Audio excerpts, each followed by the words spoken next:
अच्छा देखें, G7 में बुलाया है, बड़ा इवेंट था, चले गए। Ukraine peace summit in Switzerland नहीं जाना क्योंकि रशिया से अच्छे ताल्लुकात है। आपका क्या ख्याल है, तमाम वेस्टर्न ममालिक को इस चीज़ से प्रॉब्लम नहीं है? 2000% मसला। उन्होंने कहा ये इंडिया हमसे कंट्रोल नहीं हो पा रहा। सर बच्चों को तालीम दी ही नहीं जाती, होती नहीं है।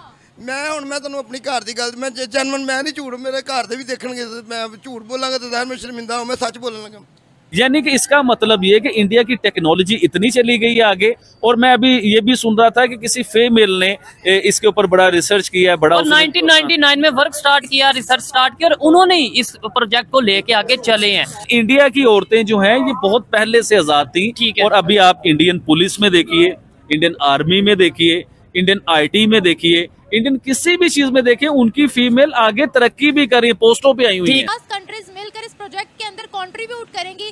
साउथ फ्रांस के अंदर इस प्रोजेक्ट को बिल्ड किया जाएगा। 2025 में इसकी शुरुआत कर दी जाएगी। तकरीबन 500 मेगावाट्स की फ्यूजन पावर को तैयार किया जाएगा, जो कि 400 सेकंड तक बरकरार रह सकती है। बहुत हमेशा तरक्की वो मुल्क करते हैं जिनके वजीर आजम जो है ना बादशाह नहीं होते। जैसे हमारे वजीर आजम बादशाह महलों में रहते हैं, जिन्हें 200-400-500 मुलाजिम चाहिए, नौकर चाहिए। ਉਹ ਟੀਚਰਾਂ ਨੂੰ ਨਾ ਸਾਰੇ ਪਾਕਿਸਤਾਨੀ ਟੀਚਰਾਂ ਨੂੰ ਇਕੱਠੀਆਂ ਕਰੋ, ਉਹ 10 8 9 ਜਮਾਤਾਂ ਪੜ੍ਹੀਆਂ ਹੁੰਦੀਆਂ ਤੇ ਬੱਚਿਆਂ ਨੂੰ ਉਹਨਾਂ ਨੇ ਕੀ ਪੜਾਉਣਾ ਹੈ। हम लोग किस चीज में पेशाने जा रहे हैं? करप्शन में, 2 नंबरी में, झूठ में। मैं ये अवेयरनेस लेके आता हूँ। देखो, 1 नंबर बात करने से, ये चैनमन तरीके से चलने से, ईमानदारी से चलने से आज वो तरक्की कर गए हैं। क्या हम लोग ईमानदारी से नहीं चल सकते?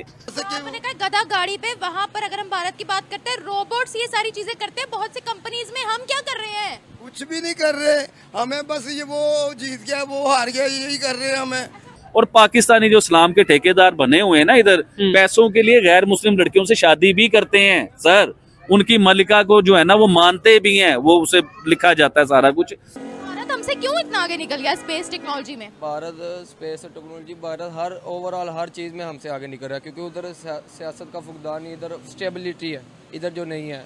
भारत में हर चीज़ सस्ती मिलती है, भारत में महंगाई नहीं है, भारत में किसान के लिए हर चीज़ मुफ्त है। उधर मसाजिद के लिए, उधर वो जो मंदिर हैं उनके लिए हर चीज़, बिजली पानी गैस मुफ्त दी है। और इधर 4-4 हज़ार लाख रुपए बिल आता है।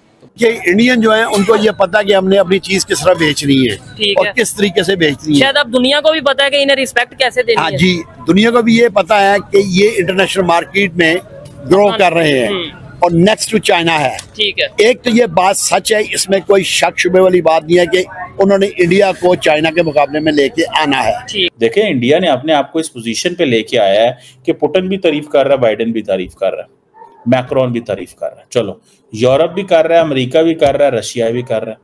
एंड दैट इज उनकी जो पॉलिसी थी न्यूट्रलिटी की, ये वो है कि जहां पे अपना इंटरेस्ट आया तेल ले लिया, जहां पे अपना इंटरेस्ट आया अपनी ऑयल की जो सप्लाई चेन है वो ठीक रखी, क्रूड ऑयल मंगवाओ, एक्सपोर्ट करो and get advantage of that.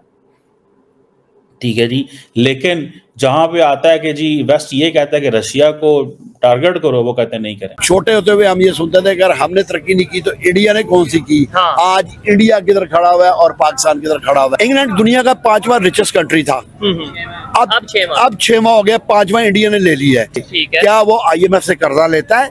नहीं। हम 1 बिलियन के लिए भीख मांगते हैं लोगों से। जब भी इंडिया की और अमेरिका की बात होती है तो अमेरिका को इंडिया एक ही चीज कहता है बार बार। देखें, there was a time when America was not giving priority to India. If you ask ourselves, if you ask India कि फॉर द सेक ऑफ, क्योंकि अब अमेरिका से हमारी दोस्ती हो गई, अमेरिका को हम अच्छे लगते हैं बिकॉज ऑफ चाइना, तो हम रशिया को छोड़ दें, sorry we are not going to do.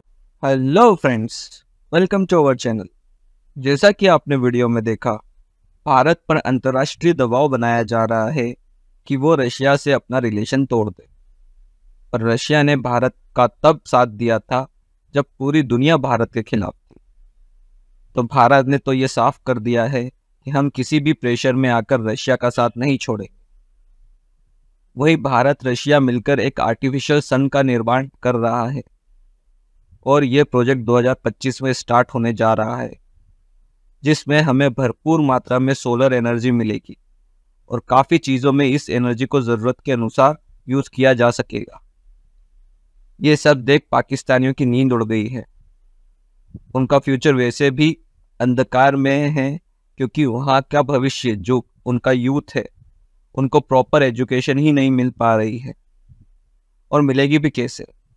जो उन्हें पढ़ाते हैं उनमें खुद इतनी काबिलियत नहीं है कि वो बच्चों को पढ़ा सकें। आपका इस पर क्या विचार है, आप हमें वीडियो पर कमेंट्स करके बता सकते हैं। वीडियो को लाइक करें, चैनल सब्सक्राइब करें और बेल आइकन प्रेस करना मत भूलिएगा। चलिए वीडियो में आगे चलते हैं। एक तरफ ये कहा जा रहा है कि डिप्लोमेटिक टाइट रोप होगी, diplomatic tight rope in a sense के इंडिया के ऊपर एक वेस्टर्न इन्फ्लुएंस मौजूद है और रशिया से जो आर्म्स एंड ऑयल की सप्लाई भी है। सो मोदी साहब का इलेक्टोरल कमबैक जो है वो उसने एक तो जारी बात है तमाम मगरबी ममालिक में और पूरी दुनिया में जहाँ जहाँ इंडिया के बायलैटरल इंटरेस्ट हाई हैं वहाँ पे एक कंटिन्यूटी नज़र आई है। ऐसे लग रहा है कि बहुत सारे शायद वेस्टर्न ममालिक ऐसे थे जो समझ रहे थे कि नरेंद्र मोदी को जाना चाहिए या कमज़ोर होना चाहिए ताकि इतना मजबूत वज़ीर आज़म से डील करना it would have been little difficult and challenging होता है। अच्छा देखें, G7 में बुलाया, बड़ा इवेंट था, चले गए। Ukraine peace summit in Switzerland नहीं जाना क्योंकि रशिया से अच्छे ताल्लुकात है। आपका क्या ख्याल है, तमाम वेस्टर्न ममालिक को इस चीज़ से प्रॉब्लम नहीं है? 2000% मसला। उन्होंने कहा ये इंडिया हमसे कंट्रोल नहीं हो पा रहा, ये इंडिया हमसे कंट्रोल नहीं हो पा रहा। इसीलिए तो बहुत सारे जो ममालिक हैं in the west they are saying that we are investing in patience. हम सब्र में इन्वेस्टमेंट कर रहे हैं when we are dealing with India. India अपना बैलेंसिंग एक्ट कर रहा है। अच्छा मोदी साहब जो है वो क्या नाम है उसको, ज़ेलेंस्की को मिले हैं वहाँ पे G7 समिट में, लेकिन नहीं गए। और वहाँ पे इंडिया ने कहा है जी कि हम पीसफुल रेजोल्यूशन की बात करते हैं, डायलॉग, डिप्लोमेसी और जो हमारी कैपेसिटी है हम उसके ज़रिए, लेकिन हम पार्टी नहीं बनेंगे। और आपको याद होगा कि जब ये जंग शुरू हुई, ये रशिया ने हमला किया, तो नरेंद्र मोदी ने उसी साल UN जनरल असेंबली में गए और वहाँ पर उन्होंने कहा the era of Wars has gone, the era of Wars has gone, ज़माना चला गया। ठीक है जी, तो वो ये जो चीज़ थी that tells us a story. और फिर सारे के सारे वेस्टर्न मीडिया ने इसको कोट किया, इतना कोट किया कि मतलब उन्होंने अपना, मुझे याद है फ्रेंच प्रेसिडेंट एमानुएल मैक्रोन ने भी उसको UN के प्लेटफॉर्म और हर जगह पे कहना शुरू कर दिया, my friend Narendra Modi said. तो फ्रेंड्स, आपको हमारा ये वीडियो कैसा लगा आप हमें कमेंट्स करके बता सकते हैं। वीडियो को लाइक करें, चैनल को सब्सक्राइब करें और बेल आइकन की घंटी बजाना मत भूलिएगा। Thank you.